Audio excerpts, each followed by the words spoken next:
শুরু হয়ে গেল নতুন একটি সকাল, নতুন তথ্য, নতুন অনুভূতি আর নতুন কত না গল্প। এই সকালে তাই আপনাদের সাথে নিয়ে শুরু করতে চাই একটি চমৎকার দিন। আমরা মনে করি প্রতিটি দিনই সবচেয়ে সেরা, তাই দিনটি আরও সুন্দর হয়ে উঠুক সবার জন্যে। চ্যানেল 24-এর সকালের আয়োজন সবাইকে নিয়ে নতুন দিনটিকে সফল ও সুন্দর করার আয়োজন। শুভ সকাল, আমন্ত্রণ কিউআই স্টিল নিবেদিত সকাল 24-এ। আজ বুধবার 2 শ্রাবণ 1431 বঙ্গাব্দ, 17 জুলাই 2024 খ্রিস্টাব্দ। আপনাদের সাথে রয়েছি আমি সারিকা তাবাসসুম। দর্শক, আজ পবিত্র আশুরা, 10 মহররম।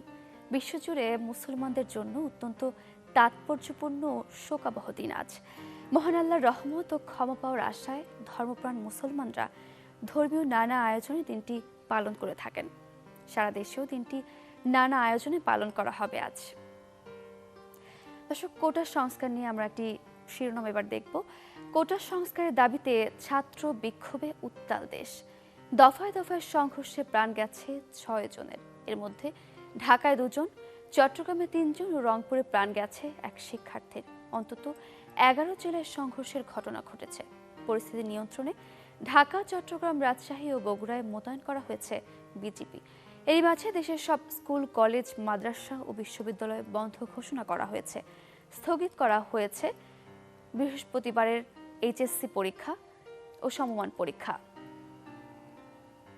শিক্ষা মন্ত্রণালয় ও ইউজিসির প্রজ্ঞাপনে বলা হয়, চলমান কোটা সংস্কার আন্দোলনের কারণে শিক্ষার্থীদের নিরাপত্তা নিশ্চিতে এমন পদক্ষেপ নেওয়া হয়েছে। বিশ্ববিদ্যালয়ের ছাত্রছাত্রীদের আবাসিক হল ছাড়ারও নির্দেশ দেওয়া হয়েছে। এর আগে জাতীয় বিশ্ববিদ্যালয় আর অধিভুক্ত সব প্রতিষ্ঠান বন্ধের ঘোষণা দেওয়া হয়।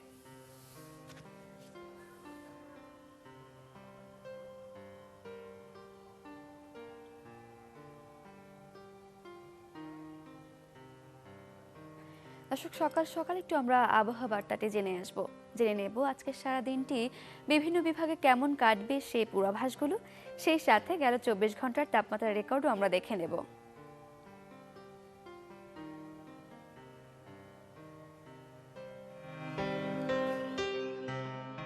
ঢাকায় গেল 24 ঘন্টায় সর্বোচ্চ তাপমাত্রা শনাক্ত হয়েছে 34 ডিগ্রি সেলসিয়াস, সর্বনিম্ন তাপমাত্রা ছিল 29 ডিগ্রি সেলসিয়াস।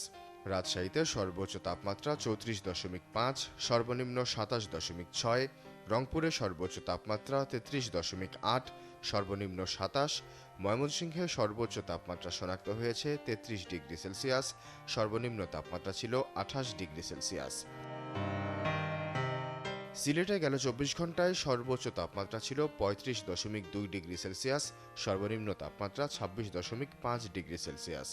চট্টগ্রামে সর্বোচ্চ তাপমাত্রা 34.1, সর্বনিম্ন 27.4, খুলনায় সর্বোচ্চ তাপমাত্রা 34, সর্বনিম্ন 27, বরিশালে সর্বোচ্চ তাপমাত্রা শনাক্ত হয়েছে 33.7 ডিগ্রি সেলসিয়াস, সর্বনিম্ন 27.6 ডিগ্রি সেলসিয়াস।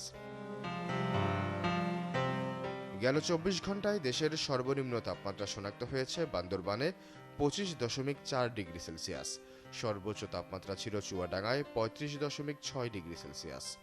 আজ রংপুর, ময়মনসিংহ, চট্টগ্রাম ও সিলেট বিভাগের অধিকাংশ জায়গায়, রাজশাহী, ঢাকা, খুলনা ও বরিশাল বিভাগের 2-1 জায়গায় অস্থায়ীভাবে দমকা হাওয়াসহ হালকা থেকে মাঝারি ধরনের বৃষ্টি কিংবা বজ্রসহ বৃষ্টি হতে পারে। আজ সারা দেশে দিন ও রাতের তাপমাত্রা অপরিবর্তিত থাকবে। দর্শক, আমরা একটু এবারে বন্যা পরিস্থিতি নিয়ে জানবো। আমরা প্রতিদিন চেষ্টা করি বন্যা দুর্গত এলাকাগুলো থেকে সেখানকার পরিস্থিতি নিয়ে আপনাদের জানাতে। আজ আমরা চলে যাব লালমনিরহাটে। লালমনিরহাটে বন্যা কমে গেলেও ভেসে উঠছে সেখানকার ক্ষত চিহ্ন। আমরা সেসব নিয়ে জানবো। লালমনিরহাট থেকে যুক্ত হচ্ছেন সহকর্মী মাহফুজ বকুল। মাহফুজ বকুল, কি পরিস্থিতি এখন লালমনিরহাটে? ত্রাণ সামগ্রী কোনো কিছু পেয়েছে কিনা বন্যা দুর্গত মানুষ, সেসব নিয়ে আমাদের জানাবেন।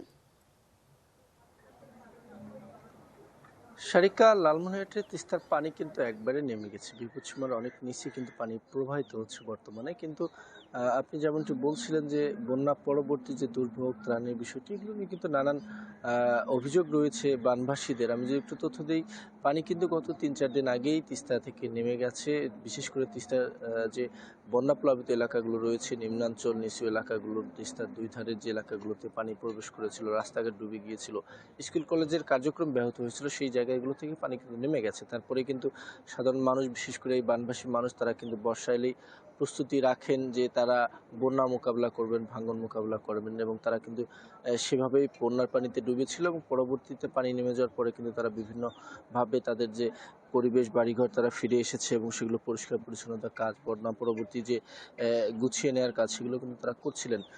এবং সাধারণ মানুষ তারা বলছিলেন যে সেই বন্যার সময় এবং বন্যা পরবর্তী সময়ে যে দুর্ভোগে তারা পড়েছেন, বিশেষ করে পানিবাহিত যে রোগগুলো রয়েছে, খোসপাঁচড়া, চুলকানি থেকে শুরু করে ডায়রিয়া, এগুলো রোগের কিন্তু প্রাদুর্ভাব বেড়েছে। পাশাপাশি সাধারণ মানুষের যে ক্ষত, বিশেষ করে ফসলের ক্ষত, পশু পাখি নিয়ে তারা কিন্তু বিভিন্ন দুর্ভোগে পড়েছিলেন। তাদের যে প্রাকৃতিক খাদ্যের উৎস, সেগুলো নষ্ট হয়ে পড়েছে। এছাড়াও যে ধানের যে বীজতলা, সেই বীজতলা কিন্তু অনেকাংশে ডুবে গিয়েছিল, সেগুলো কিন্তু নষ্ট হয়ে গেছে।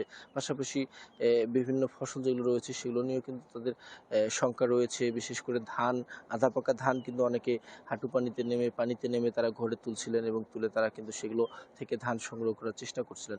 এবং ত্রাণের বিষয়টি যেটি বলি, সাধারণ মানুষের সাথে আমি এলাকায় এই গত বন্যা প্লাবিত এলাকাগুলোতে বারবার ঘুরছিলাম, দেখছিলাম, এবং সাধারণ মানুষ যেটি বলছেন যে জেলা প্রশাসন থেকে কিছুটা ত্রাণ সরবরাহ করা হলেও, সহায়তা দেওয়া হলেও, সেটি কিন্তু প্রয়োজনের তুলনায় একবারেই অপ্রতুল। আমি যে ইউনিয়নটিতে রয়েছি, এই ইউনিয়নটিতে কিন্তু প্লাবিত এলাকা রয়েছে। এখানকার স্থানীয় চেয়ারম্যান দাবি করেছিলেন ৩ থেকে ৪ হাজার, কিন্তু মাত্র ২০০ মানুষকে কিন্তু ত্রাণ দেওয়া হয়েছে। অর্থাৎ সেটি কিন্তু একবারেই নগণ্য, এবং যারা বানভাসী মানুষ তারা কিন্তু খুব বেশি ত্রাণ পায়নি। এবং পাশাপাশি পানি নেমে যাওয়ার পরে যে ক্ষত, সেই ক্ষতগুলো কিন্তু ভেসে উঠছে।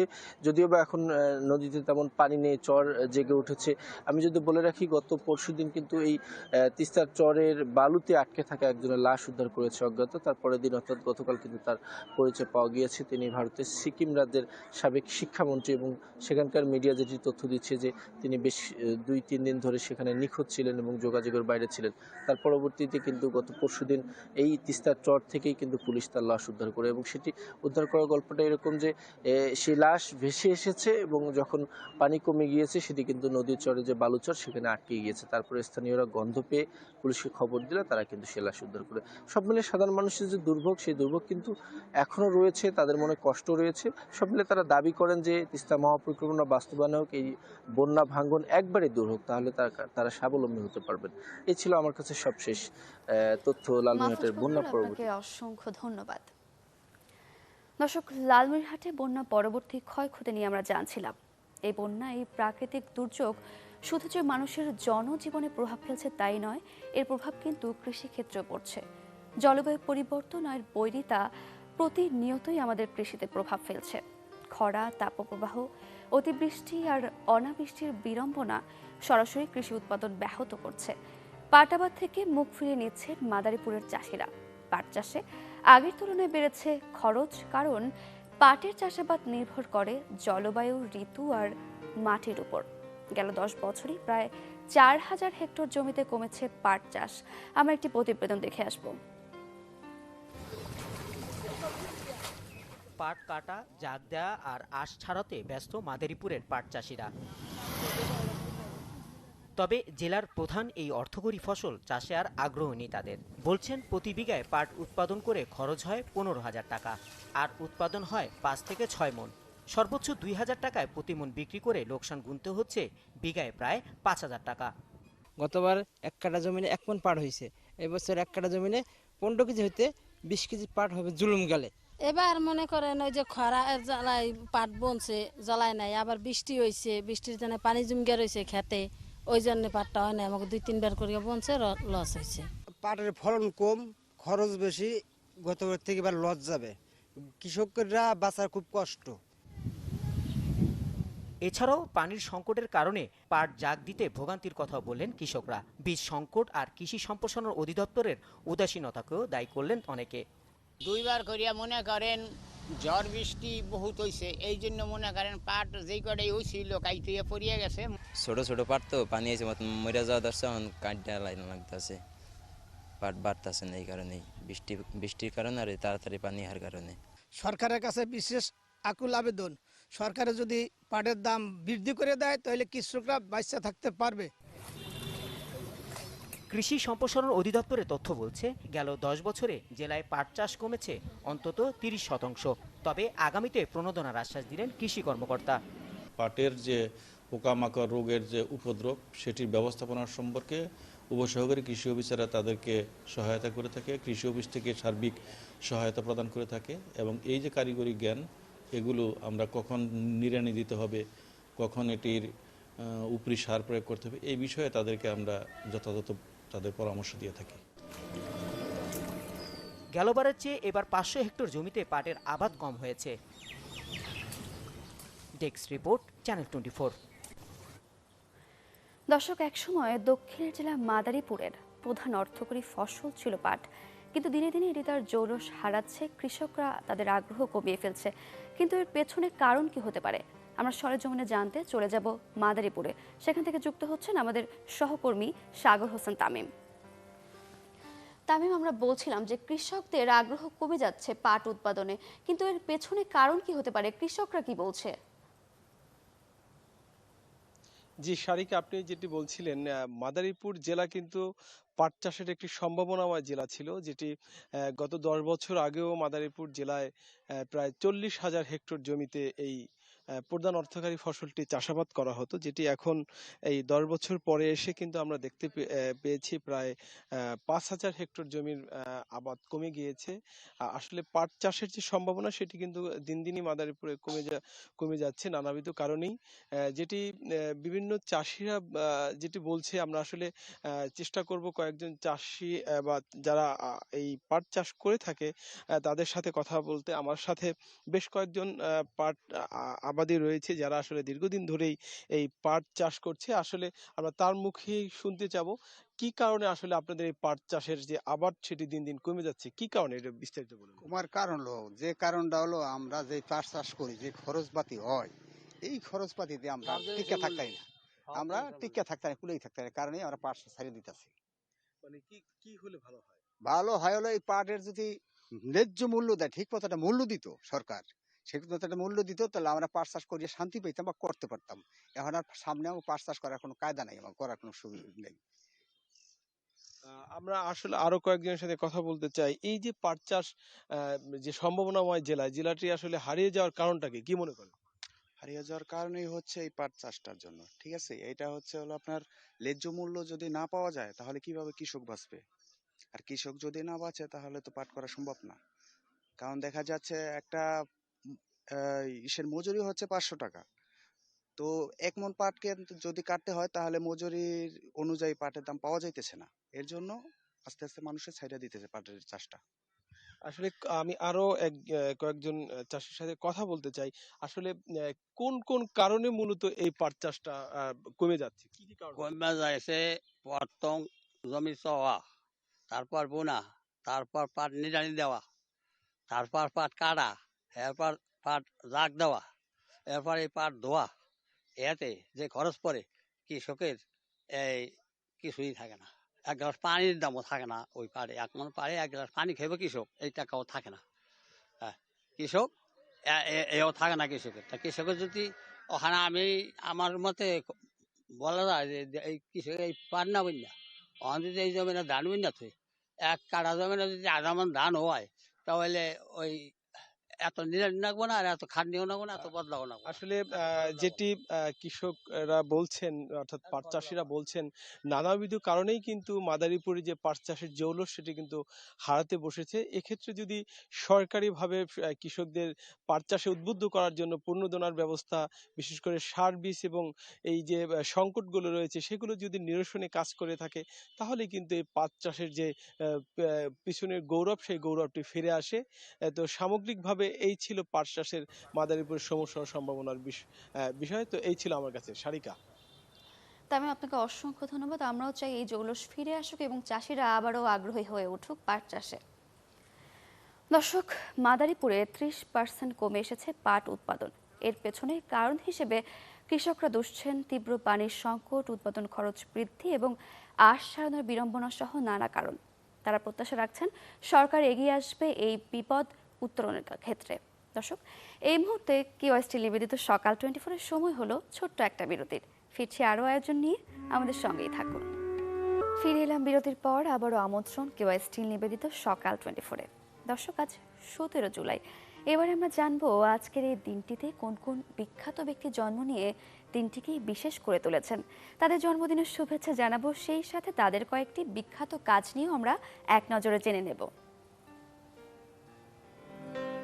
1894 সালের আজকের এই দিনে জন্মগ্রহণ করেন বেলজীয় বিশ্বতত্ত্ববিদ জর্জ এডুয়ার ল্যামেত্রে। তিনি 1927 সালে প্রস্তাব করেছিলেন যে মহাবিশ্বের সম্প্রসারণ একটি আদি অবস্থা থেকে শুরু হয়েছিল। তিনি আইনস্টাইনের আপেক্ষিকতার সাধারণ তত্ত্ব নিয়ে গবেষণা করেন এবং সেই তত্ত্বে উল্লেখিত ক্ষেত্র সমীকরণসমূহের অনেকগুলো সমাধান করতে সমর্থন হন। এই সমাধানগুলোর উপর ভিত্তি করেই আধুনিককালে মহাবিস্ফোরণ মতবাদ গড়ে উঠেছে। 1935 সালের এই দিনে জন্মগ্রহণ করেন কানাডীয় অভিনেতা ডোনাল্ড ম্যাকনিকোল সাদারল্যান্ড। 5 দশকের অধিক সময়ের কর্মজীবনে তিনি একটি সম্মানসূচক অস্কার, একটি এমি পুরস্কার, 2টি গোল্ডেন গ্লোব পুরস্কার সহ একটি সমালোচনামূলক পুরস্কার অর্জন করেছেন। তিনি হলিউড ওয়াক অফ ফেম ও কানাডীয় ওয়াক অফ ফেম সম্মানে ভূষিত হন। 1935 সালের এই দিনে জন্মগ্রহণ করেন মার্কিন অভিনেত্রী, সঙ্গীত শিল্পী ও মডেল ডায়ান ক্যারল। তার অভিনীত উল্লেখযোগ্য চলচ্চিত্র হল কার্মেন জোন্স ও পোর্গি অ্যান্ড বেটস। তার অভিনীত জুলিয়া টেলিভিশন ধারাবাহিক প্রথম মার্কিন ধারাবাহিকগুলোর একটি, যেখানে কোনো কৃষ্ণাঙ্গ নারীকে প্রধান চরিত্রে কাজ করতে দেখা যায়। 1944 সালের এই দিনে জন্মগ্রহণ করেন প্রথিতযশা ব্রাজিলীয় ফুটবলার কার্লোস আলবার্তো কাপিতা তোরেস। তাকে সর্বকালের অন্যতম সেরা রক্ষণভাগের খেলোয়াড় রূপে বিবেচনা করা হয়। 1970 সালে বিশ্বকাপজয়ী ব্রাজিল ফুটবল দলের অধিনায়কত্ব করেন তোরেস। দর্শক, শুধু বিশিষ্ট জনই নয়, সেই সাথে আপনারা যারা আমাদের সাথে যুক্ত আছেন, আপনারা যারা সকাল 24-এর সাথে যুক্ত আছেন, আপনাদের কিংবা আপনাদের প্রিয়জনের আজ যাদের জন্মদিন, তাদেরকে সকাল 24-এর পক্ষ থেকে জানাই অনেক অনেক শুভেচ্ছা। আপনাদের দিনটি অনেক ভালো কাটুক এই কামনা করছি। দর্শক, এবারে চলে যাব আমরা একটি আমাদের বিশেষ আয়োজনে। আমাদের সকলেরই একটু সময় বের করে হলেও ঘুরতে যাওয়া প্রয়োজন। এতে শরীর ও মন দুটোই চনমনে থাকে, সেই সাথে মনন ও সমৃদ্ধ হয়। আজ আমরা দেশের বাইরে পর্যটন নিয়ে জেনে আসি। চলে যাব ব্রুনাইয়ে পর্যটন নিয়ে জানতে। চলুন ঘুরে আসি তবে। বর্তমানে বিশ্বের সুন্দর শহরগুলির মধ্যে একটি বন্দর সেরি বেগুয়ান। এটি দেশের অর্থনৈতিক, রাজনৈতিক ও সাংস্কৃতিক কেন্দ্রও বটে। ব্রুনাইয়ের বেশিরভাগ দর্শনীয় স্থান এই শহরেই। ক্যাম্পং আয়ার পৃথিবীর সবচেয়ে বড় ভাসমান গ্রাম। ব্রুনাই নদীর মধ্যে এই গ্রাম অবস্থিত। আর জেনে অবাক হবেন, পুরো গ্রামটাই খুঁটির উপর পানিতে ভাসছে। ভাসমান এই গ্রামে সরকারি ভবনের পাশাপাশি রয়েছে স্কুল, হাসপাতাল, রেস্টুরেন্ট, মসজিদ এবং পেট্রোল স্টেশন। এখানে পানিতে চলাচলের জন্য পেয়ে যাবেন ওয়াটার বাস বা ওয়াটার ট্যাক্সি। দেশটির আরেকটি দর্শনীয় স্থান ব্রুনাই জাতীয় জাদুঘর। এখানে আপনি ষোড়শ শতাব্দীর ঐতিহাসিক সময়কালের প্রত্নতত্ত্ব ও ইসলামী কারুশিল্প দেখতে পারবেন। এছাড়া ঘুরে দেখতে পারেন মালয় প্রযুক্তি জাদুঘর ও ব্রুনেই মেরিটাইম জাদুঘর। সাগরপাড়ে ঐতিহাসিক প্রাসাদ ব্রুনাই দারুস সালাম বিশ্ববিদ্যালয়। ব্রুনাই নদীর তীরে অসংখ্য কারুকার্য খচিত এই প্রাসাদটি ছিল তৃতীয় ওমর আলী সাইফুদ্দিনের প্রাসাদ। বর্তমান সুলতান বলকিয়া এই প্রাসাদেই জন্মগ্রহণ করেন। 1994 সালে নির্মিত জেরুডং পার্কটি দক্ষিণ পূর্ব এশিয়ার সবচেয়ে ব্যয়বহুল পার্ক। একটা সময় এটি এশিয়ার বৃহত্তম থিম পার্কগুলির মধ্যে একটি ছিল, তবে বর্তমানে তার জৌলুস হারিয়েছে। এ সমস্ত স্থাপনা ছাড়াও বন্দর সেরি বেগুয়ানে রয়েছে মুয়ারা ব্রিজ, তাসেক মেরিনবন, উলু তেম্বুরং জাতীয় উদ্যান, কোটাবাটো আর্কিওলজিক্যাল পার্ক সহ অসংখ্য দর্শনীয় স্থান। দর্শক, আমরা পর্যটন নিয়ে জানছিলাম। যারা এভাবে দেশে বিদেশে পর্যটন নিয়ে জানতে চান তাদের অবশ্যই চোখ রাখতে হবে চ্যানেল 24-এ। দর্শক, এবার একটা আমরা ভিন্ন তথ্য জানবো। উপসাগরীয় রাষ্ট্র কুয়েতে বিশাল তেলের খনি আবিষ্কৃত হয়েছে। ফয়লাকা দ্বীপের পূর্বে অবস্থিত আল নোখাতা ক্ষেত্রে এই তেলের ভান্ডারের খোঁজ মিলেছে। এতে প্রায় 3.2 বিলিয়ন ব্যারেল তেলের সমপরিমাণ জ্বালানি মজুদ রয়েছে বলে ধারণা করা হচ্ছে। আমরা একটি প্রতিবেদনের মাধ্যমে ভালোভাবে জেনে আসব। আরও একটি বড় জ্বালানি তেলের খনির সন্ধান পেল মধ্যপ্রাচ্যের দেশ কুয়েত। এ তথ্য নিশ্চিত করেছে দেশটির জ্বালানি তেলের অনুসন্ধান, উত্তোলন ও বিপণন প্রতিষ্ঠান কেপিসি। দেশটির ফাইলাকা দ্বীপে পাওয়া গেছে নতুন এই খনির সন্ধান। প্রায় 96 বর্গ কিলোমিটার আয়তনের খনিটিতে অন্তত 320 কোটি ব্যারেল তেল রয়েছে বলে ধারণা করা হচ্ছে। কুয়েত পেট্রোলিয়াম কর্পোরেশন বলছে এই তেল ক্ষেত্রে প্রায় 2.1 বিলিয়ন ব্যারেল হালকা তেল ও 5.1 ট্রিলিয়ন স্ট্যান্ডার্ড ঘনফুট গ্যাস রয়েছে, যা দেশটির অর্থনীতিতে ব্যাপক প্রভাব ফেলবে বলে আশা করা হচ্ছে। সংস্থাটি জানায়, বর্তমান খনিগুলো থেকে এক বছরে কুয়েত যে পরিমাণ পেট্রোলিয়াম উৎপাদন করে তার 3 গুণের বেশি তেলের মজুত রয়েছে নতুন এই খনিটিতে। পারস্য উপসাগরীয় অঞ্চলে তেল সমৃদ্ধ অন্য দুই দেশ সৌদি আরব ও সংযুক্ত আরব আমিরাত জ্বালানি তেলের ওপর নির্ভরশীলতা কমাতে বিভিন্ন পদক্ষেপ নিলেও কুয়েতের অর্থনীতি এখনও সম্পূর্ণভাবে পেট্রোলিয়ামের ওপর নির্ভরশীল। ধারণা করা হয়, শতকরা হিসেবে বিশ্বের মোট তেলের মজুদের 4% রয়েছে দেশটিতে।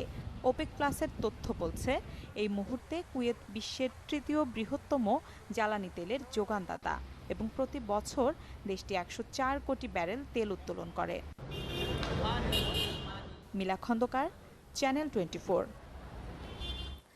দর্শক, এই ছিল কিউআই স্টিল নিবেদিত সকাল 24 আজকের আয়োজনে। দেখা হবে নতুন দিনে নতুন সব তথ্য আর আয়োজন নিয়ে। সে পর্যন্ত ভালো থাকুন, সুস্থ থাকুন, চ্যানেল 24-এর সাথেই থাকুন। শুভ সকাল।